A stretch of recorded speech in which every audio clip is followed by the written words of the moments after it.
ETV ప్రేక్షకులకు నమస్కారం. Triplex intelligence of శుభమస్తు కార్యక్రమానికి స్వాగతం. ఈనాడు శుభమస్తు కార్యక్రమంలోని గ్రహఫల మంచంలో గ్రహాల యొక్క స్థితిగతులు, వాటి యొక్క శుభాశుభ ఫలితాల గురించి పరిశీలిద్దాం. అలాగే ఈరోజు 12 రాశుల వారికి ఏ సంఖ్యలు కలిసి వస్తాయి, రంగుల యొక్క ప్రాధాన్యత, ఈరోజు ఇందువారం లేదా సోమవారం చంద్రుడి యొక్క పరిపాలన పూర్తిగా ఉంటుంది. చంద్రుడు మనఃకారకుడు. చంద్రుడి ద్వారా ఏర్పడేటువంటి రుగ్మతలు దూరం చేసుకోవాలంటే ఈశ్వరారాధన తప్పనిసరి. మరి 12 రాశుల వారు ఈరోజు ఈశ్వరుణ్ణి ఎటువంటి ప్రక్రియలతో పూజించాలి అనేటువంటి అంశాలతో పాటు ఈరోజు ప్రత్యేకత ఉండ్రాల తద్ది, మరి దీని యొక్క విశిష్టత ఏమిటో కూడా పరిశీలిద్దాం. అలాగే 12 రాశుల వారు ముఖ్యంగా ఈరోజు చేపట్టవలసినటువంటి కార్యక్రమాలు ఏమిటో కూడా తెలుసుకుందాం. ముందుగా నేటి పంచాంగ వివరాలు. శ్రీ దుర్ముఖి నామ సంవత్సరం భాద్రపద మాసం దక్షిణాయనం వర్ష ఋతువు. ఈ రోజు భాద్రపద బహుళ తదియ పునఃప్రయత్నాలకి పనికి వస్తుంది. గురు మౌఢ్యం సందర్భంగా శుభకార్యాలకి పనికిరాదు. ఈరోజు వారం ఇందువారం లేదా సోమవారం. ఈరోజు చేపట్టేటువంటి ఆధ్యాత్మిక కార్యక్రమాలు, పుణ్య కార్యక్రమాలు, చంద్ర జపం, అన్నదానం, వస్త్రదానం, ఈశ్వరాభిషేకం చంద్రుడి ద్వారా ఏర్పడేటువంటి రుగ్మతను దూరం చేస్తుంది, ప్రశాంత పరిస్థితుల్ని కలిగిస్తుంది. ఈరోజు నక్షత్రం అశ్విని నక్షత్రం. ఈ నక్షత్రంలో ఈరోజు పుట్టేటువంటి వారికి మొదటి పాదంలో పుట్టినట్టయితే శాంతి తప్పనిసరి. అశ్విని నక్షత్రంలో ఈరోజు పుట్టేటువంటి వారికి కేతు మహాదశతోటి ప్రారంభమవుతుంది. ప్రస్తుతం కేతు యొక్క స్థితి కుంభక్షేత్ర స్థితి. ఇది ఈ స్థానాధిపతి అయినటువంటి శని శత్రుక్షేత్రంలో ఉన్నాడు కాబట్టి ఇది కూడా ఆకస్మిక ప్రతికూల పరిస్థితులను కలిగిస్తుంది. ఈ దోష నివృత్తికి గణపతి హోమం సహకరిస్తుంది. ఈరోజు ఇందువారం లేదా సోమవారం భాద్రపద బహుళ తదియ ఉండ్రాల తద్ది చాలా విశేషమైనటువంటి రోజు. ఈరోజు చేసేటువంటి గణపతి పూజ ఉత్తమ ఫలితాన్ని కలిగిస్తుంది. శుభమస్తు వీక్షిస్తున్నటువంటి ప్రేక్షకులందరికీ మహాగణపతి యొక్క కటాక్షం కలగాలని ప్రార్థిద్దాం.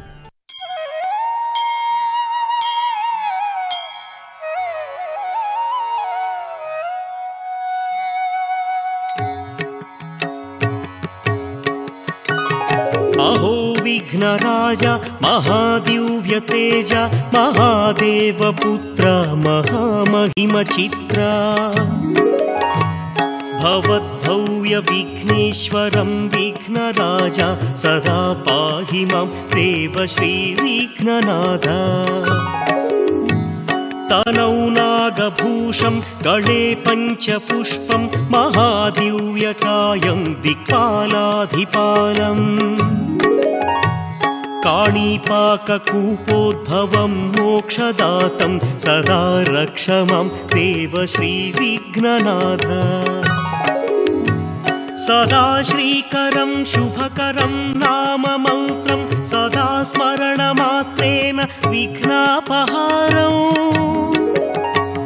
पुनीतं पवित्रं महेशं सुपुत्रं सदा पाहि मां देव श्रीविघ्नराज।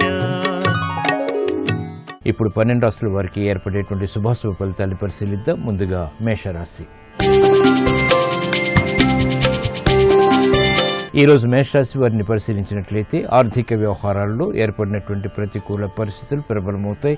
కోర్టు సంబంధిత వ్యవహారాల్లో జాగ్రత్తలు వహించాలి. ఆరోగ్య చిరాకులు ప్రబలమవుతాయి. చేపట్టేటువంటి కార్యక్రమాలపై శ్రద్ధ తగ్గుతుంది. నూతన కార్యక్రమాల్ని వేగవంతంగా ప్రారంభించలేకపోతారు. కుటుంబ సభ్యుల మధ్య ఏర్పడినటువంటి వివాదాలు ప్రబలమవుతాయి. చేపట్టేటువంటి కార్యక్రమాల్లో ప్రోత్సాహాన్ని ప్రయత్నపూర్వకంగా మాత్రమే పొందగలుగుతారు.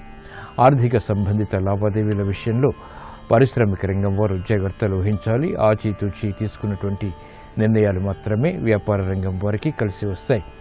విద్యాపరమైనటువంటి వ్యవహారాల్లో విద్యార్థులకి శ్రద్ధ తప్పనిసరి. మహిళల గృహరీత్యా చేపట్టేటువంటి కార్యక్రమాల్లో ఆటంకాలను చవిచూస్తారు. ఈ రోజు మీ అదృష్ట సంఖ్య 2. తెలుపు వర్ణం ప్రశాంతతను పెంచుతుంది. సోమవారం సందర్భంగా ఈ రోజు మేషరాశి వారు ఈశ్వరుని సన్నజాజులతో పూజించడం ద్వారా అష్టమ శని ద్వారా ఏర్పడేటువంటి ప్రతికూలత తగ్గుతుంది. ఆర్థిక వృద్ధి చేకూరుతుంది. రుణ ప్రయత్నాలు ఈ రోజు మీకు అనుకూలం. ఈ రోజు వృషభ రాశి వారిని పరిశీలించినట్లయితే విదేశీ సంబంధిత లావాదేవీలు కలిసి వస్తాయి. చేపట్టేటువంటి కార్యక్రమాలపై పట్టు బిగించగలుగుతారు.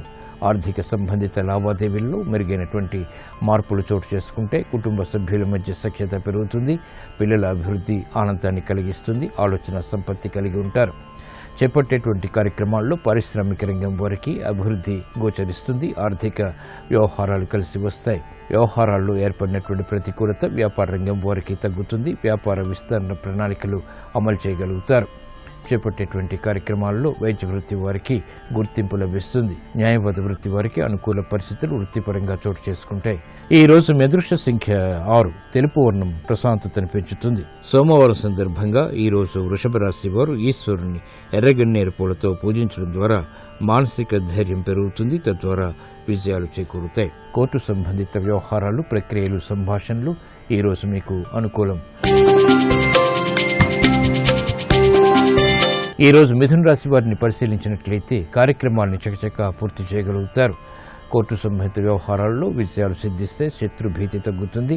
స్థిరాస్తి విషయాల్లో కూడా అనుకూల పరిస్థితులు ఆనందాన్ని కలిగిస్తాయి.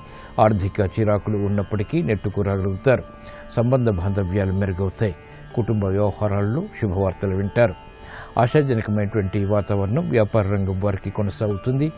వ్యవహారాల్లో ఏర్పడినటువంటి ప్రతికూల పరిస్థితులు సినీ రంగం వారికి తగ్గుతాయి.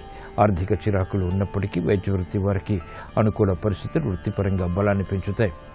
నూతన కార్యక్రమాన్ని సాఫ్ట్వేర్ రంగం వారు చేపట్టగలుగుతారు. విదేశీ సంబంధిత లావాదేవీలు కలిసి వస్తాయి. కార్యక్రమ నిర్వహణలో స్థిరాస్తి రంగం వారికి ప్రోత్సాహం లభిస్తుంది. ఈ రోజు మీ అదృష్ట సంఖ్య 5. ఆకుపచ్చ వర్ణం రక్షణకి దోహదపడుతుంది. ప్రతికూల పరిస్థితులను దూరం చేస్తుంది. సోమవారం సందర్భంగా ఈ రోజు మిథున రాశి వారు ఈశ్వరుణ్ణి చామంతులతో భక్తి శ్రద్ధలతో పూజించడం ద్వారా క్లిష్ట సమస్యలకు పరిష్కారాలు పొందగలుగుతారు. విద్యా ప్రయత్నాలు ఈ రోజు మీకు అనుకూలం. ఈ రోజు కర్కాటక రాశి వారిని పరిశీలించినట్లయితే ఆందోళనకర పరిస్థితులు గృహరీత్యా ఉన్నప్పటికీ సరిదిద్దుకునేటువంటి వాతావరణం కూడా వెన్నంటి ఉంటుంది. కార్యక్రమ నిర్వహణలో దూకుడు నిర్ణయాలు పనికిరావు. ఆర్థిక సంబంధిత లావాదేవీల విషయంలో నూతన విషయాలు వెలుగులోకి వస్తాయి. మనస్తాపాన్ని కలిగిస్తాయి. కాబట్టి జాగ్రత్తలు వహించాలి. సభ్యుల మధ్య ఏర్పడినటువంటి విభేదాలు కూడా ప్రబలమవుతాయి. చేపట్టేటువంటి కార్యక్రమాల్లో ఏకాగ్రత తప్పనిసరి. పారిశ్రామిక రంగం వారు నిర్ణయాలు తీసుకునేటువంటి విషయంలో జాగ్రత్తలు వహించాలి. సాహస నిర్ణయాల ద్వారా సమస్యలు ఎదురవుతాయి. నూతన కార్యక్రమాలని వేగవంతంగా వ్యాపార రంగం వారు ప్రారంభించలేకపోతారు. విద్యా సంబంధిత కార్యక్రమాల్లో విద్యార్థులకి ఆటంకాలు చవిచూస్తారు.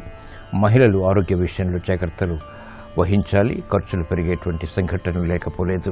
ఈ రోజు మీ అదృష్ట సంఖ్య 6. తెలుపు వర్ణం ప్రశాంతతను పెంచుతుంది. సోమవారం సందర్భంగా ఈ రోజు కర్కాటక రాశి వారు ఈశ్వరుణ్ణి గంధంతో అభిషేకించడం ద్వారా ఉత్తమ ఫలితాలు లభిస్తాయి.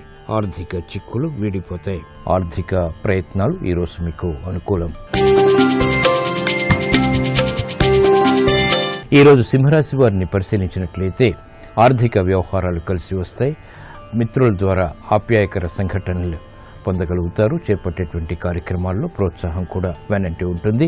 ఆర్థిక సంబంధిత లావాదేవీల్లో మెరుగైనటువంటి మార్పులు చోటు చేసుకుంటాయి. కార్యక్రమ నిర్వహణలో బాధ్యతలను సక్రమంగా నిర్వహించగలుగుతారు. ఆత్మవిశ్వాసం కలిగి ఉంటారు. గతంలో కన్నా మెరుగైనటువంటి పరిస్థితులు గృహరీత్యా ఆనందాన్ని కలిగిస్తాయి.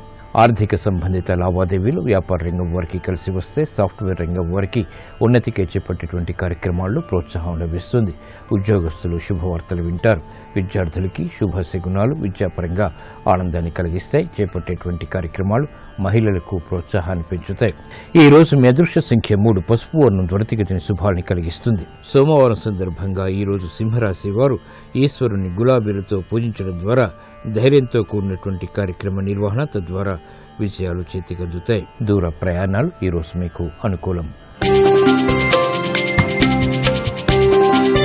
ఈ రోజు కన్యారాశి వారిని పరిశీలించినట్లయితే కార్యక్రమాలను వేగవంతంగా పూర్తి చేయగలుగుతారు. విదేశీ సంబంధిత వ్యాపార వ్యవహారాల్లో ప్రజ్ఞ పెరుగుతుంది.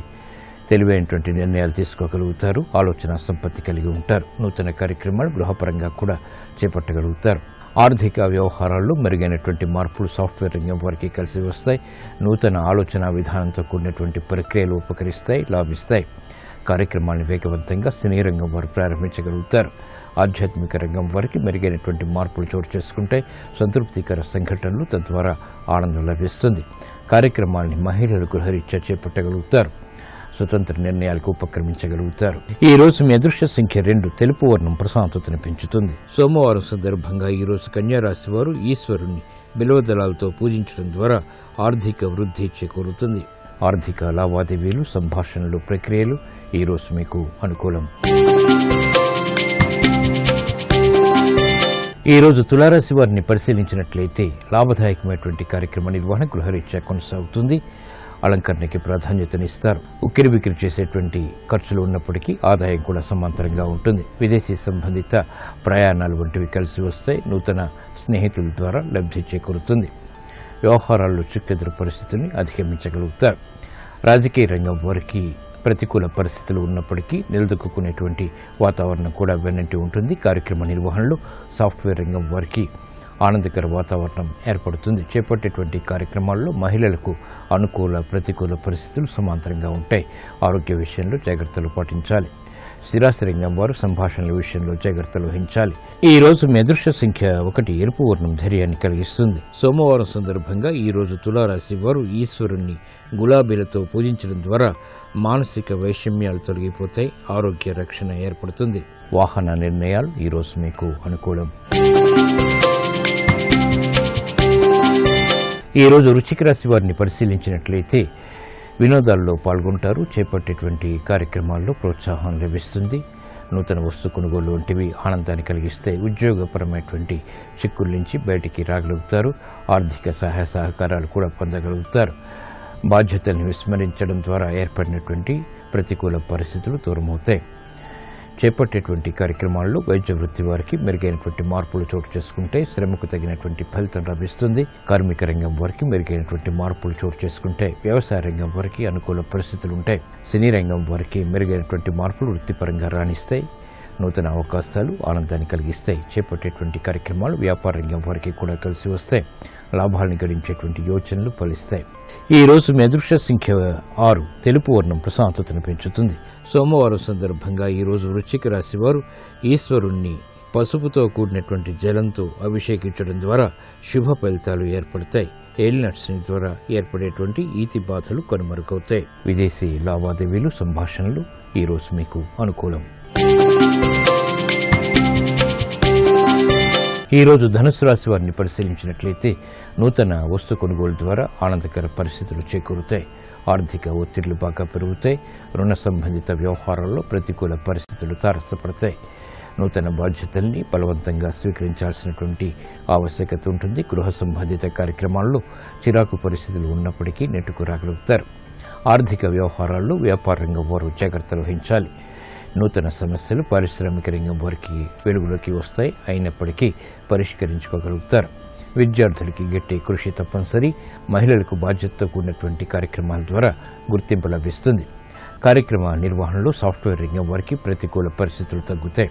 ఈ రోజు మీ అదృష్ట సంఖ్య 5. ఆకుపచ్చ వర్ణం రక్షణకి దోహదపడుతుంది. సోమవారం సందర్భంగా ఈ రోజు ధనుస్సు రాశి వారు ఈశ్వరుణ్ణి విభూతితో అభిషేకించడం ద్వారా ఉత్తమ ప్రయోజనాలు సాధించగలుగుతారు.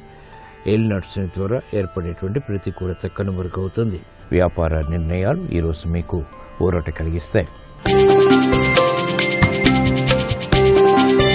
ఈ రోజు మకర రాశి వారిని పరిశీలించినట్లయితే ఆర్థిక వ్యవహారాలు కలిసి వస్తాయి. గతంలో ఏర్పడినటువంటి సమస్యలకు పరిష్కారాలు పొందగలుగుతారు. గృహ సంబంధిత కార్యక్రమాల్లో ప్రాధాన్యత పెరుగుతుంది. ఉద్యోగ వ్యవహారాల్లో గుర్తింపు లభిస్తుంది. నూతన ఆశలు ఆర్థికంగా చిగురింపచేసేటువంటి సంఘటనలు బలాన్ని పెంచుతాయి. కార్యక్రమ నిర్వహణలో నైపుణ్యం వ్యాపార రంగం వారికి ప్రారంభమవుతుంది. చేపట్టేటువంటి కార్యక్రమాలు కలిసి వస్తాయి. ఆనందకర వాతావరణం మహిళలు గృహరీత్యా ఆస్వాదించగలుగుతారు. శుభవార్తలు వింటారు. చేపట్టేటువంటి కార్యక్రమాలు విద్యార్థులకి రాణిస్తాయి. అభివృద్ధి కార్యక్రమాలు స్థిరాస్తి రంగం వారు చేపట్టగలుగుతారు. నష్టాన్ని భర్తీ చేసుకునేటువంటి ప్రక్రియలు ఉపకరిస్తాయి. కార్యక్రమ నిర్వహణలో ఏర్పడినటువంటి ప్రతికూలత న్యాయవాద వృత్తి వారికి తగ్గుతుంది. ఈ రోజు మీ అదృష్ట సంఖ్య 3. పసుపు వర్ణం త్వరితగతిన శుభాల్ని కలిగిస్తుంది. సోమవారం సందర్భంగా ఈ రోజు మకర రాశి వారు ఈశ్వరుణ్ణి తేనెతో అభిషేకించడం ద్వారా శుభవార్తలు వింటారు. భాగ్య బృహస్పతి ద్వారా ఆర్థిక వ్యవహారాల్లో విజయాలు సాధించగలుగుతారు. ఆర్థిక ప్రయత్నాలు లావాదేవీలు ఈ రోజు మీకు అనుకూలం. ఈ రోజు కుంభరాశి వారిని పరిశీలించినట్లయితే కార్యక్రమాల్ని వేగవంతంగా పూర్తి చేయలేకపోతారు. అవమానకర సంఘటనలు ఉద్యోగపరంగా తారసపడతాయి. చేపట్టేటువంటి కార్యక్రమాలపై ఏకాగ్రత తగ్గుతుంది. గతంలో కన్నా మెరుగైనటువంటి పరిస్థితులు గృహరీత్యా ఉన్నప్పటికీ సమస్యలతో కూడినటువంటి వాతావరణం కూడా సమాంతరంగా ఉంటుంది. జాగ్రత్తతో కూడినటువంటి నిర్ణయాలు వృత్తిపరంగా కూడా తప్పనిసరి. కార్యక్రమ నిర్వహణలో బాధ్యతలు వ్యాపార రంగం వారికి పెరుగుతాయి. ఇతరులు చేసినటువంటి పొరపాట్లకు బాధ్యత వహించాల్సినటువంటి ఆవశ్యకత పారిశ్రామిక రంగం వారికి కొనసాగుతుంది.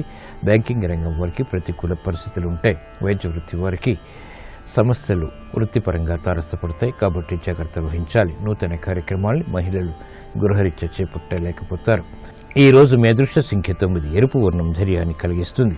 సోమవారం సందర్భంగా ఈరోజు కుంభరాశి వారు ఈశ్వరుని ఆవు పాలతో అభిషేకించడం ద్వారా అష్టమ బృహస్పతి ద్వారా ఏర్పడేటువంటి దోషాలు తొలగిపోతాయి. ప్రతికూల పరిస్థితులు కనుమరుగవుతాయి. ఆధ్యాత్మిక కార్యక్రమాలు ఈరోజు మీకు సంతృప్తిని కలిగిస్తాయి. ఈ రోజు మీనరాశి వారిని పరిశీలించినట్లయితే సంబంధ బాంధవ్యాలు మెరుగవుతాయి. బలమైనటువంటి మిత్రుల ద్వారా శుభ ప్రయత్నాలు కలిసి వస్తాయి. నూతన కార్యక్రమాలు బాధ్యతలు సక్రమంగా నిర్వహించగలుగుతారు. ఉద్యోగ వ్యవహారాల్లో ఉన్నతికి చేపట్టేటువంటి ప్రయత్నాలు ఫలిస్తాయి. వ్యవహారాల్లో ఏర్పడినటువంటి ప్రతికూలత తగ్గుతుంది. కార్యక్రమాలు సంపూర్ణంగా పూర్తి చేసేటువంటి ప్రక్రియలు వ్యాపార రంగం వారికి కలిసి వస్తాయి. బాధ్యతతో కూడినటువంటి కార్యక్రమాలను పారిశ్రామిక రంగం వారు కొనసాగించగలుగుతారు. ఆసక్తితో కూడినటువంటి కార్యక్రమాలు మహిళలకు గృహరీత్యా దగ్గరవుతాయి. శుభవార్తలు వింటారు. సంబంధ బాంధవ్యాలు స్థిరాస్తి రంగం వారికి పెరుగుతాయి. న్యాయవాద వృత్తి వారికి అనుకూల పరిస్థితులు వృత్తిలో చోటు చేసుకుంటే ఆర్థిక బలం కూడా చేకూరుతుంది. ఈ రోజు మీ అదృష్ట సంఖ్య 3. పసుపు వర్ణం త్వరితగతిన శుభాలు కలిగిస్తుంది. సోమవారం సందర్భంగా ఈ రోజు మీనరాశి వారు ఈశ్వరుని చామంతులతో పూజించడం ద్వారా శుభవార్తలు వింటారు. శుభ ప్రయత్నాలు కలిసి వస్తాయి. ఆర్థిక ప్రయత్నాలు లావాదేవీలు ఈ రోజు మీకు అనుకూలం. ఈ రోజు ఉండ్రాళ్ళ తద్దె. ఇది ముఖ్యంగా స్త్రీలకు సంబంధించినటువంటి ముఖ్యమైనటువంటి పండగ. ముఖ్యంగా కన్యలు ఈరోజు వినాయకుని యొక్క ఆరాధన ద్వారా వివాహ ప్రాప్తి ఏర్పడుతుంది. శుభ ప్రయత్నాలు కూడా కలిసి వస్తాయి. మరి ఉండ్రాళ్ళ తద్ది యొక్క విశిష్టత ఏమిటో పరిశీలిద్దాం. ఉండ్రాళ్ళ తద్ది స్త్రీల పండగ. వివాహం కానటువంటి యువతులు ఉదయాన్నే నిద్రలేచి తలంటు స్నానం చేసి ఇష్టదేవతలని పూజించడంతో పాటు మహాగణపతిని గౌరీదేవిని కూడా పూజించి 16 ఉండ్రాళ్ళని నైవేద్యంగా సమర్పించాలి. ఈ ఉండ్రాళ్లతో పాటు నువ్వుల పొడి, గోంగూర పచ్చడి, ఉల్లిపాయలతో చేసినటువంటి సాంబారు, గట్టి పెరుగుతో కలిపినటువంటి భోజనం చేయాలి. ఈరోజు సాయంత్రం ఊయల ఊగాలి. ఈ విధంగా ఉండ్రాళ్ల తద్దిని ఆచరించడం వల్ల మంచి భర్త లభిస్తాడని, వైవాహిక జీవితం సుఖవంతం అవుతుందని శాస్త్రవచనం. గోరింటను ఈ పర్వకాలంలోనే పెట్టుకుంటారు. ఆషాఢ మాసంలో ఏదో ఒక రోజున లేక ఉండ్రాళ్ల తద్ది నాడు అట్ల తద్దికి గోరింటాకు పెట్టుకునేటువంటి ఆచారం సాంప్రదాయంలో ఉంది. అలాగే ఈరోజు సాయంత్రం తులసి మొక్క చుట్టూ ప్రదక్షిణ చేసి దీపం వెలిగించి గౌరీదేవిని మనస్ఫూర్తిగా పూజించడం ద్వారా వివాహ జీవితం అనుకూలమవుతుంది. ఆర్థిక వృద్ధి చేకూరుతుంది.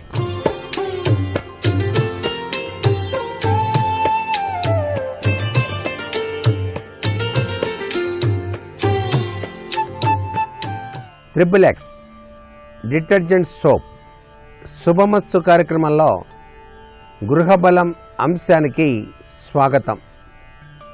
ఈరోజు ఉండ్రాళ్ల తదియ. చక్కగా పిల్లలందరూ కూడాను తెల్లవారుజాముననే సద్ది అన్నం తిని చేతుల నిండా గోరింటాకు పెట్టుకొని ఉయ్యాలలు ఊగుతూ ఆనందతత్వంలో గౌరీదేవి యొక్క అనుగ్రహాన్ని పొందేటువంటి చక్కటి సుదినం. ఇంట్లో కూడాను ఉయ్యాళ్ళు వేయించుకొని ఆ చక్కగా ఊగేటువంటి సాంప్రదాయం కనిపిస్తోంది. నిజంగా పిల్లలున్న ఇల్లు స్వర్గసీమ అని చెప్పడంలో ఏమాత్రం సందేహం లేదు. సంతానేచ్ఛ సిద్ధించడానికి చక్కటి యోగవంతమైన ప్రభావంతో గృహం విరాజిల్లటానికి కూడాను మన సాంప్రదాయబద్ధమైనటువంటి ఇలాంటి పండగల వెనకాల పరమార్థం అద్వితీయం, అనిర్వచనీయం. ఇక వాస్తుశాస్త్రరీత్యా గనక మనం పరిశీలన చేసినట్లయితే వాస్తు పూజకు చాలా చక్కటి విశేషాంశం ఇస్తాం. వాస్తు పూజ చేయకుండా శంకుస్థాపన అనేటువంటిది పనికిరాదు. ఈ వాస్తు పూజ చేసే ముందుగానే ఆ స్థలానంతటినీ కూడాను పరిశుభ్రంగా చక్కగా చేసి గోపంచకం ఆ స్థలంలో చక్కగా చల్లి శుభముహూర్త వేళ శంకుస్థాపనాది ముహూర్త బలం ఇంటి యజమాని ఇల్లాలు అక్కడ స్థలంలో కూర్చొని బ్రాహ్మణోత్తముడి చేత విధి విధానంగా పూజ జరిపవలసినటువంటి పరిస్థితి. ఇక్కడ శంకుస్థాపనాది కార్యక్రమం చేసేటప్పుడు మండపారాధన అని చెప్పేసి దిక్కుల యొక్క పరిపూర్ణవంతమైనటువంటి అనుగ్రహం, ఆ దిక్కుల్ని పాలించేటువంటి దేవతల యొక్క అనుగ్రహం ఈ భూమిలో ఎల్లవేళలా ఉండాలి అంటూ ఆ యొక్క దిక్కులు విదిక్కుల యొక్క మండపారాధన ఆది మధ్యాంతరవర్తి నారాయణ అంటూ నారాయణ తత్వాన్ని మధ్యలో ఉంచి చుట్టూతా కూడాను ఏ దిక్కుకు ఎవరు అధిపతియో ఆ అధిపతి పూజ జరపడం సంప్రదాయం. భూసూక్తం అనేటువంటిది చేయటం కూడాను చాలా విశేషం. ఇంటి నిర్మాణం త్వరితగతిన పూర్తి కావటానికి ఆశుతోషుడు అభయంకరుడైనటువంటి పరమేశ్వరుడు, పార్వతీదేవి యొక్క, గణపతి యొక్క ఫోటో ఆ యొక్క చిత్రపటాన్ని ఉంచి పూజించటం, శంకుస్థాపనకు వలసినటువంటి చండ్రకర్ర శంకువు ఏర్పాటు చేసుకొని వెండి బంగారం నవరత్నాలు నవధాన్యాలు ఆవు పాలు కొబ్బరికాయలు ఇవన్నీ కూడాను సిద్ధం చేసుకొని ఆ ముహూర్త బల సమయంలో పరమేశ్వరుని ధ్యానం చేసి శంకుస్థాపన చేయటం విశేషవంతమైన విధి. ఇంటిలోని పెద్దవారి యొక్క ఆశీస్సులు కావాలి. అలాగే 10 మంది మిత్రుల యొక్క ఆశీస్సులు కూడా అవసరం కాబట్టి ఆ సమయంలో వేద పండితులకు దక్షిణ తాంబూలాదులు కూడాను ఇవ్వటం చాలా శుభదాయకవంతమైన ప్రభావాన్ని కలిగింపచేస్తుంది. ఇళ్ళు నిర్మాణం చేసేటువంటి విశ్వకర్మ అంటే ఆర్కిటెక్ట్స్ వాళ్ళ యొక్క ఉపయోగించేటువంటి సామాన్లు సైతం కూడాను కొన్నిటిని అక్కడ ఉంచి వాటికి కూడా పూజ చేసి నీవు నిర్మాణం చేయవలసింది అంటూ మంత్రపూర్వకంగా అతని చేతిలో దక్షిణతో కూడిన తాంబూలము బట్టలు పెట్టి నిర్మాణానికి ఉపక్రమించవలసిందిగా కోరాలి. ఇది మన సాంప్రదాయబద్ధమైనటువంటి నిర్మాణమైనటువంటి శైలి. అలా గనక చేసినట్లయితే నిర్మాణాది కార్యక్రమాలు త్వరితగతిన పూర్తయి గృహప్రవేశం కూడాను త్వరగా చేయటానికి ఆస్కారం ఉంటుంది. గృహమే కదా స్వర్గసీమ అన్నారు. గృహం కట్టాలి అంటే లక్ష్మీదేవి యొక్క అనుగ్రహం ఉండాలి, ఈశ్వరానుగ్రహం కూడా ఉండాలి. సహజసిద్ధంగా మనిషికి లక్ష్మీదేవి తొడ మీద ఉన్నప్పుడు మాత్రమే అనేక గృహాలు సంభవిస్తాయంటోంది శాస్త్రం. ఆ లక్ష్మీదేవి అనుగ్రహ కరుణాకటాక్ష వీక్షణాల కోసం కూడా కూర్చున్నటువంటి లక్ష్మీదేవి యొక్క విగ్రహానికి అభిషేకార్చన నిర్వహించడం శంకుస్థాపన సమయంలో చాలా మంచిది. తరువాత 4 పక్కలా కూడాను ప్రహరీ గోడ కట్టాలి అనేటువంటి సూత్ర ప్రాతిపదిక కూడా ఉంది.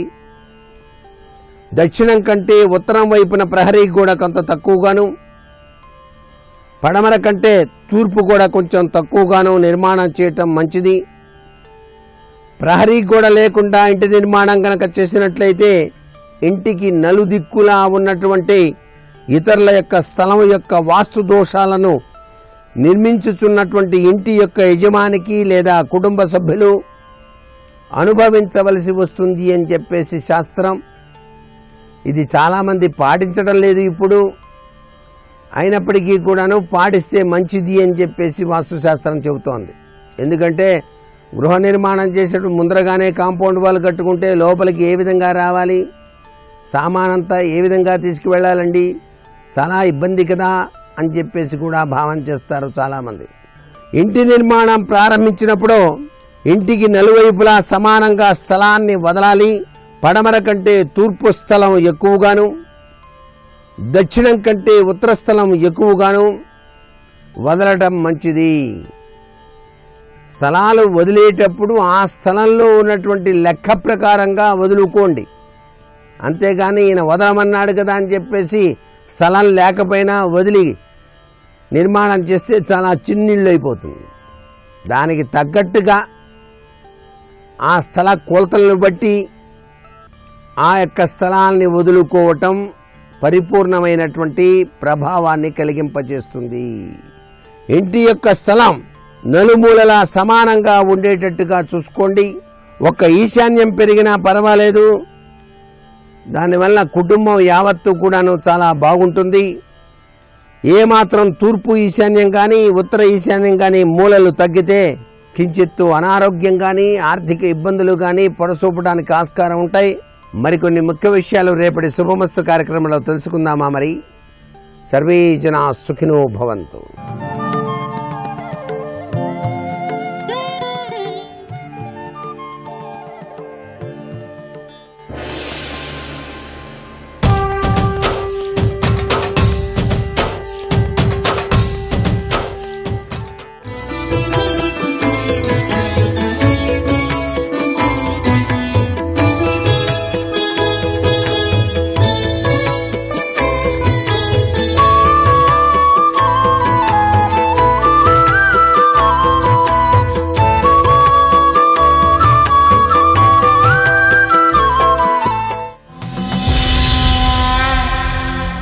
కోపము లుబ్బును గర్వము నాపోబక యునికియును దురభిమానము నిర్వ్యాపారత్వము అనునవి కాపురుష గుణంబులండ్రు కౌరవనాథ అని విదురుడు ధృతరాష్ట్ర మహారాజుతో చెప్తున్నాడు.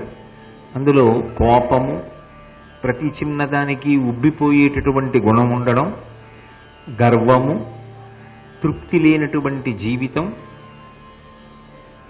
ఆపోవక యునికియు, దురభిమానము, ఏదో ఒక విషయాన్ని దృష్టిలో పెట్టుకుని ఆ విషయంలో నేను చాలా గొప్పవాణ్ణి అన్న భావన సర్వత్రా కూడా అన్వయం చేసుకుంటూ ఉండడం, దురభిమానము. అలాగే నిర్వ్యాపారత్వము. నిర్వ్యాపారత్వము అన్న మాటకు అర్థం ఏంటంటే ఏ పని చెయ్యకుండా కాలక్షేపం చేసేయడం. భగవంతుడిచ్చినటువంటి అపూర్వమైనటువంటి అవకాశాల్లో మనుష్య జీవితం ఒకటి.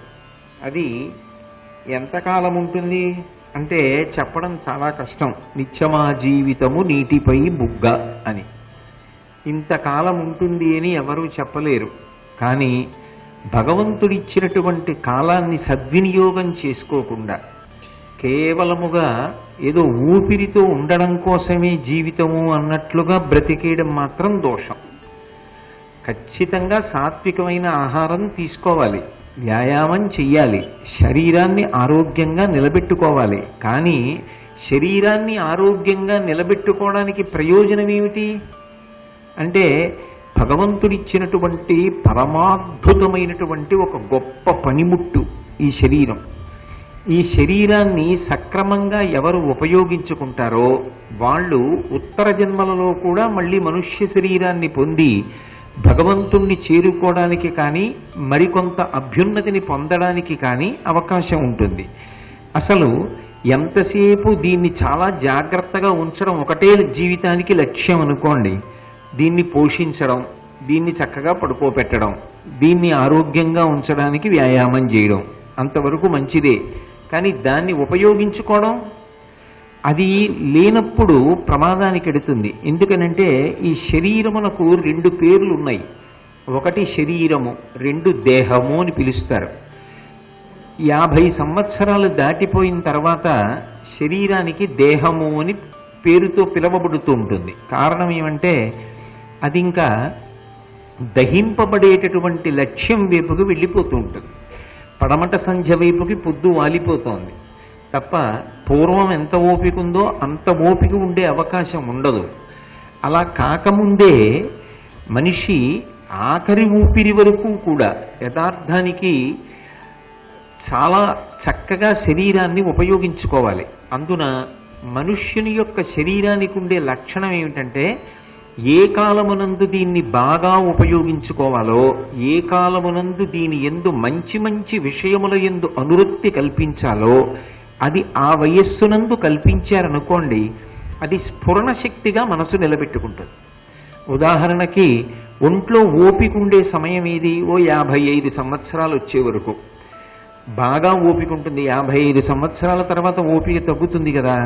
55 సంవత్సరాలు వచ్చే పర్యంతం సాధ్యమైనంత ఎక్కువ చదవడం, సాధ్యమైనన్ని మంచి పనులు చెయ్యడం, సాధ్యమైనంత మంది మహాపురుషులతో సమన్వయం జరిగిందనుకోండి, అవన్నీ కూడా మనసులో గుప్తంగా ఉంటాయి, ఆ ఆలోచనలే ఉంటాయి. ఈ శరీరము అంత చురుగ్గా కదలలేని స్థితి వచ్చిందనుకోండి, వచ్చిన నష్టం ఏమి ఉండదు. ఇంతకు ముందు మీరు దేన్ని అందించారో దాన్నే స్ఫురణకి తెచ్చుకొని దాని ఎందే నడుస్తూ ఉంటుంది. అప్పుడు ఉత్తమమైనటువంటి సంస్కారము, ఉత్తమమైనటువంటి ఆలోచనలు లోపల నిలబడతాయి. అలా కాకుండా ఒంట్లో ఓపిక ఉన్నంతకాలం అందించవలసినది అందించకుండా, అందించవలసిన దానికి పదవీ విరమణ తర్వాత జుత్తు నిలిచిపోయిన తరువాత ఒక కాలం ఉంది, ఆ కాలంలో భగవంతుడి గురించి ఆలోచించాలి, ఆ కాలంలో ఏదో దాన ధర్మాలు చేయాలి, అప్పుడు దేవాలయాలకు వెళ్ళాలి, అప్పుడు సమాజం యొక్క హితము కొరకు ప్రయత్నం అప్పుడు చెయ్యాలి అని అనుకున్నారనుకోండి, ఒకటి ఉంటారన్న విశ్వాసం ఎలా ఉంటుంది, రెండు ఉన్నా కూడా మనసు ఒక కోణంలో ఆలోచించడానికి అలవాటు పడిపోయినది. ఆ తర్వాత అకస్మాత్తుగా ఒక వయసు వచ్చేసిన తర్వాత ఆలోచించమంటే ఏం ఆలోచిస్తుంది, దానికి ఏముంది వెనకాతలు ఆలోచించడానికి సంస్కార బలం. అందుకని అలా ఉండకూడదు. ఏ ప్రయత్నము లేకుండా ఉండడం దోషం. అలాగని ఏ ప్రయత్నము లేకుండా ఉండకుండా ఏది మనసుకి అంటిన కారణం చేత ప్రమాదం ఏర్పడుతుందో అటువంటి వాటి యందు అభ్యాసము కలిగేటట్టుగా ప్రవర్తించడం కూడా దోషం. అటువంటివి అందించకూడదు. ఓ పసిపిల్ల ఉందనుకోండి, దీనితో ఆడకూడదు అని తెలియక కత్తిని పట్టుకుంటుంది, కత్తెరా పట్టుకుంటుంది, పదునైనటువంటి విషయాన్ని పట్టుకుంటుంది, దాంతో ఆడుకుంటానంటుంది. కానీ అమ్మ ఇవ్వదు. అమ్మ దాన్ని లాగేసి ఏడుస్తున్న పిల్ల చేతిలో యాపిల్ పండు పెడుతుంది, ఓ జామ పండు పెడుతుంది. కాసేపు ఆడుకున్న పిల్ల ఓ అమ్మ నన్ను యామార్చిందని తెలుసుకుని ఏడ్చిందనుకోండి, ఆ రెండూ తీసేసి పిల్ల చేతిలో ఓ వంకాయ లేకపోతే ఏదో ఓ బీరకాయ చేతిలో పెడుతుంది. ఇప్పుడు శుభ్రంగా కడిగేసి చేతికిస్తే ఆ జామ పండు నోట్లో పెట్టుకున్నా, యాపిల్ పండు నోట్లో పెట్టుకున్నా, లేకపోతే ఆ వంకాయ నోట్లో పెట్టుకున్నా ఆ పిల్లకి ప్రమాదం ఏర్పడదు. ఏది ప్రమాదమో తెలుసుకుని దానిని దూరం చేసి ఏది హితమో దానిని అమ్మ పసిబిడ్డకి ఇచ్చినట్టుగా మనసు తెలియక ఎన్నిటినో అడుగుతుంటుంది, అక్కర్లేని విషయాల్ని ఎన్నింటిలో అడుగుతుందని దాని లక్షణం. కానీ పసిబిడ్డని లాలించినట్టు లాలించాలి. ప్రమాదానికి వెళ్ళిపోతావు. శరీరము అంతకాలము ఉండదు, ఉండమంటే ఉండేది కాదు. ఇంట్లో ఒక మూకుడుకున్నంత వయస్సు శరీరానికి ఉండదు. ఇళ్లలో మూకుళ్ళు ఉంటాయి, అందున ప్రత్యేకించి ఇనప మూకుళ్ళు ఉంటాయి. ఆ ఇనప మూకుళ్ళు 3 తరాల కింద కొన్న ఉంటాయి. మా తాతగారి కాలంలో గార్లు వండడానికి కొన్న మూకుడు మా తాతగారి శరీరం పతనమైపోయిన తర్వాత ఆయన తద్దినానికి గార్లు వండడానికి పనికొచ్చింది. తర్వాత మా నాన్నగారి శరీరం పడిపోయిన తర్వాత పనికొచ్చింది. కాబట్టి ఆ మూకుడుకున్నంత వయస్సు మా ఇంట్లో అందరికీ ఉందా? ఉండదు. ఒక మూకుడుకున్నంత వయస్సు శరీరానికి ఉండదు సుమా.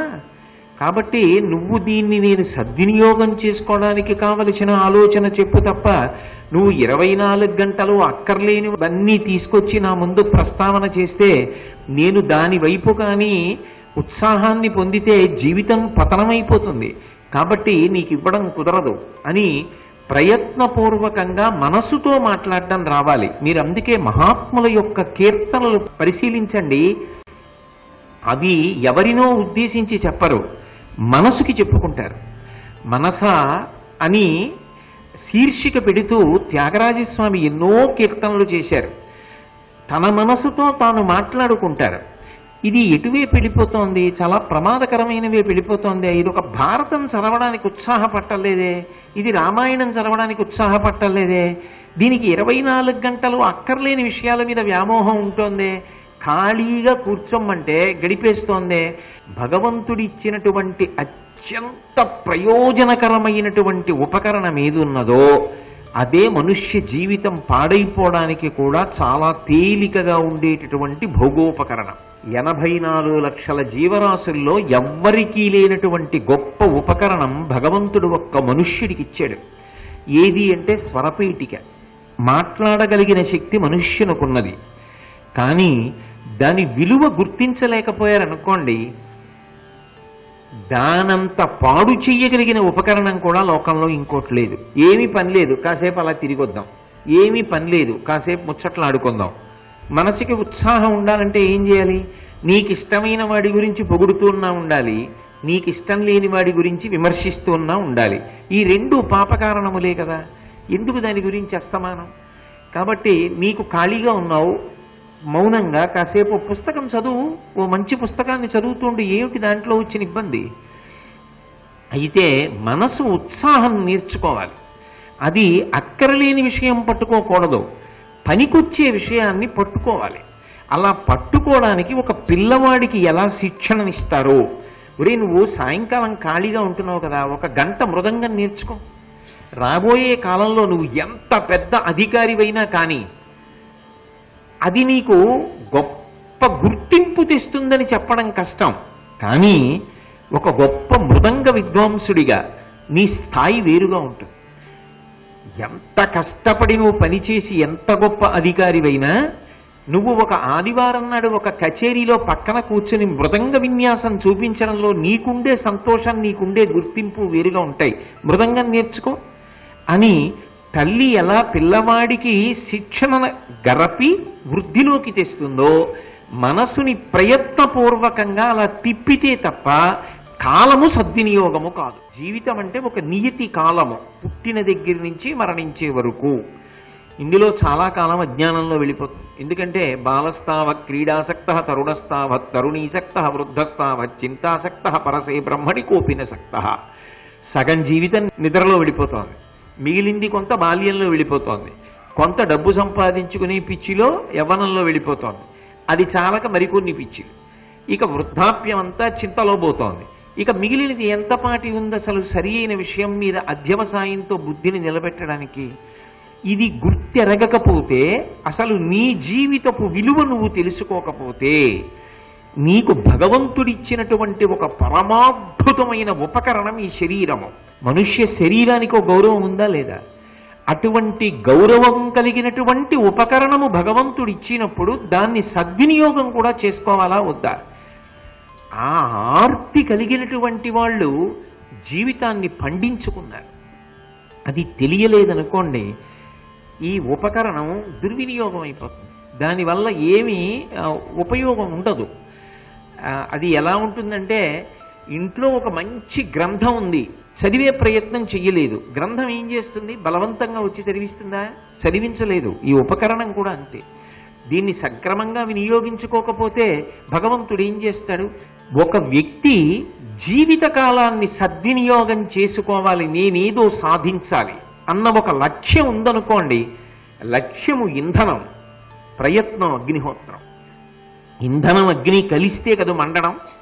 అసలు జీవితంలో ఒక లక్ష్యం ఉండాలి, అది ఏదైనా కావచ్చు. ఏదో ఒక మంచి పనికి నేను తోడ్పడతాను, సమాజ హితము కొరకు, సమాజ వికసనము కొరకు నేను ఏదో ఒక్క మంచి పని కోసం ఇవాల్టి నుంచి నా జీవితాన్ని అంకితం చేస్తాను, ఎంతో కొంత సమయం వెచ్చిస్తాను. ఆ వెచ్చించడం కోసం ఒక గంట వెచ్చించాలంటే దానికోసం ఇంకో 2 గంటలు త్రికరణ శుద్ధిగా కష్టపడతాను. ఏదో ఒకటి చెయ్యొచ్చు, చెయ్యలేకపోవడం అన్నది మాత్రం ఉండదు, ఏదో ఒకటి చెయ్యొచ్చు మనిషి. ఎటు తిరిగి లక్ష్యం ఉండాలంతే.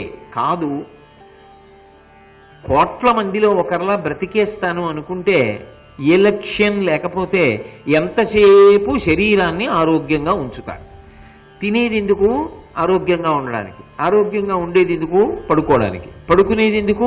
మరునాడు లేవడానికి. లేచేది ఎందుకు? వ్యాయామం చేయడానికి. వ్యాయామం చేస్తే ఆకలి వేయాలి, ఆకలి వేస్తే అన్నం తినాలి, అన్నం తింటే పడుకోవాలి, పడుకున్న తర్వాత లేవాలి. ఏం చేస్తావు? ఎవరికి ప్రయోజనం ఆ జీవితం? సరే, మీ కుటుంబంలో వాళ్ళు సంతోషిస్తున్నారు, నేను కాదన్న తక్కువ మాట్లాడినా, కానీ ఆ జీవితానికి ఒక ప్రయోజనం ఉండాలా? ఎవరో ఒకళ్ళు సంతోషించాలా? ఆ భగవంతుడిచ్చినటువంటి ఆయుర్దాయము వలన సమాజమునకు ఏదో హితం కలగాలి కదా. ఎంతకాలం నా పిల్లలు, నా తల్లి, నా తండ్రి, నా భార్య అక్కడికే పరిమితం అవుతావు? ఎప్పటికి నీ కుటుంబం విస్తరిస్తుంది? నీ వలన 10 మందికి ప్రయోజనం ఎప్పుడు కలగాలి మరి? అంటే ఆ లక్ష్యము వైపుకి అడుగు పడగలిగితే ఏదైనా సాధించగలరు.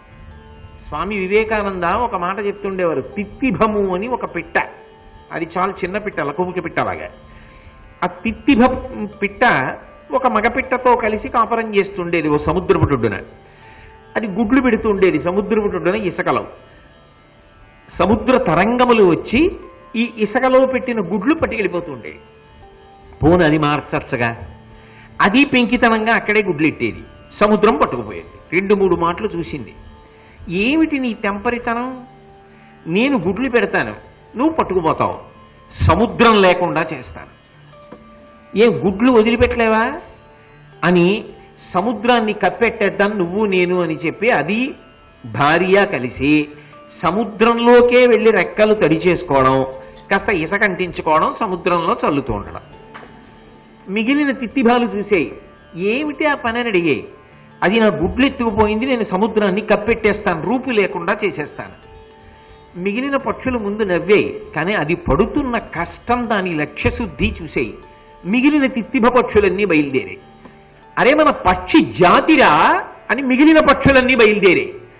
ఒకప్పుడు పక్షులన్నీ ఏం చేస్తున్నాయంటే సముద్రాన్ని కప్పెడుతున్న ఇసుకతో అని తెలిసింది గరుత్మంతుడికి. ఆయన కూడా బయలుదేరి వచ్చాడు. వచ్చి ఆతతపక్షమారుతవ్రేకంపిత ఘూర్ణితాచల వ్రాత మహర్ణ ఉండు అని కదూ నన్నయ్య గారి వర్ణన. ఆయన తన రెక్కలల్లారుస్తూ పెద్ద పెద్ద పర్వతాలే తెచ్చి పారేయడం మొదలెట్టాడు. శ్రీ మహావిష్ణువుకి ఎందుకో అవసరం వచ్చింది, ఏది వాహనం ఏదన్నాడు. ఏమో ఈ మధ్య సముద్రానికి వెళ్ళి ఆయన ఏమిటో కొండలవి పడేస్తున్నాడు అన్నాడు. శ్రీ మహావిష్ణువే బయలుదేరి వచ్చారు. ఏమి గరుత్మంతుడా, ఏమిటి ఈ పని, ఎందుకు మీ అందరూ ఈ పక్షి జాతి అంతా ఏమిటి సముద్రం మీద అలా పడుతున్నారన్నది. అయితే ఇదిగో ఈ తిత్తిభం యొక్క గుడ్లు సముద్రుడు ఎత్తుకుపోయాడు. దాంతో పాపం వచ్చి మేమందరం సముద్రాన్ని కప్పెట్టేస్తున్నాం. ఎప్పటికి కప్పెడతారు? ఎప్పటికి కప్పెడతామో, మా ప్రయత్నం మాత్రం ఆపం. అప్పటికి కప్పెడిపోతుంది. చూసారా, ఏదో అంటారు drops of water make a big ocean అని. అలా నీటి బిందువులు కలిస్తే మహాసముద్రం. మేమందరం ప్రయత్నం చేస్తున్నాం. శ్రీ మహావిష్ణువు ఆశ్చర్యపోయారు. మీ సంకల్ప శుద్ధి చాలా గొప్పది, ఎంత గొప్ప ప్రయత్నం చేస్తున్నారు అని సముద్రుణ్ణి పిలిచారు. ఆ తిత్తిభం యొక్క గుడ్లు ఇచ్చేసేయమన్నారు. దాని గుడ్లు ఇచ్చేసేది. ఇక్కడ ఉంచకు, అది సముద్ర లక్షణం, తీసుకెళ్లి చక్కగా వేరే చోట పెట్టుకుని పొదిగి పిల్లల్ని చేసుకో అని సముద్రుడికి తిత్తిభానికి సంధి చేశారు. పక్షులన్నీ సంతోషంగా విడిపోయి. ఏదైనా సముద్రుణ్ణి పిలిపించి సముద్రంలోకి వెళ్ళిపోయిన గుడ్లు తెచ్చుకుందా లేదా ఓ తిత్తిభం? లక్ష్యాన్ని పెట్టుకుని కష్టపడి పని చెయ్యాలి. లక్ష్యం పెట్టుకోవడం చాలా తేలిక సుమండి. ఇలాంటి ప్రవచనం ఏదైనా విన్నప్పుడు, ఏదైనా మంచి పుస్తకం చదివినప్పుడు ఏదో చేసేయాలి అని ఓ సంకల్పం కలుగుతుంది. ఏం చెయ్యాలన్న దాంట్లోనే స్పష్టత కష్టం. ఒకవేళ స్పష్టత ఉండి ఇవాళ నిర్ణయం చేసుకున్నా రేపే నిలబడదు. రేపు అనుకున్నాను కాదండి, కుదరలేదు ఎల్లుండి నుంచి కాదు, ఎట్టి పరిస్థితులలో నువ్వు సమయాన్ని కేటాయించగలగాలంతే. దానికి తగినట్టుగా సమయ పరిపాలన చెయ్యగలగాలి. ఏం దానికోసం ఉద్వేగపడిపోక్కర్లేదు. దానికి తగినట్టుగా నువ్వు సమయాన్ని విభాగం చేసుకుని జీవితంలో నువ్వు అనుకున్న కార్యక్రమాన్ని సాధించి సమున్నతమైన స్థాయికి ఎదగగలగాలంతే. బ్రతకడం గొప్ప కాదు, 10 మందికి పనికొచ్చేటట్టుగా బ్రతకడం గొప్ప. జీవితం చరిత్ర పుటలోకి ఎక్కాలి. అదే అంటారు అబ్దుల్ కలాం గారు, నువ్వు చరిత్రలో కలిసిపోవడం కాదు, నువ్వు చరిత్రని సృష్టించగలవా, చరిత్ర పుటలలో నువ్వు ఒక కాగితం కాగలవా, నువ్వు ఒక అధ్యాయాన్ని కల్పించుకోవాలి. అది నీ చేతిలో ఉంటుంది. నువ్వు పడిన కష్టము వలన నీకు లక్ష్యశుద్ధి కలిగి ఉంటే ఖచ్చితంగా చరిత్ర పుస్తకంలో నీకు ఒక అధ్యాయం ఉంటుంది నీ పేరు మీద. ఫలానా ఆయన చూడండి అని చెప్పుకుంటారు. అది ఒక లక్ష్యం పెట్టుకుంటే వచ్చేది కాదు. ఆ లక్ష్యాన్ని సాధించడానికి జీవితంలో కష్టపడి ఉపయోగించుకోవడం రావాలి. ఆ లక్ష్యశుద్ధి ఉన్నవాడు తప్ప ఆ స్థాయిని పొందలేడు. జీవితాన్ని సక్రమంగా వాడుకోకుండా గడిచిపోతోంది కదా అని 24 గంటలు వినోదంతో, 24 గంటలు ఇంద్రియముల యొక్క చాపల్యంతో గడిపేసిన వాడు జీవితంలో సమున్నతమైన స్థానమును పొందలేడు. సరిగదా, జీవిత విలువ తెలుసుకోలేనివాడు భగవంతుని యొక్క అనుగ్రహమునకు కూడా పాత్రుడు కాలేడు. కాబట్టి కాపురుష గుణము అన్న మాటకు అర్థం ఏమిటంటే, దుర్జనుడు అంటే చెడ్డ పనులు చేసుకునేవాడు కాదు, తనని తాను పాడు చేసుకుంటున్నవాడు. 10 మందిని పాడు చేయడం కాదు, తనని తాను పాడు చేసుకోవడం అన్నిటికన్నా పెద్ద అన్యాయం.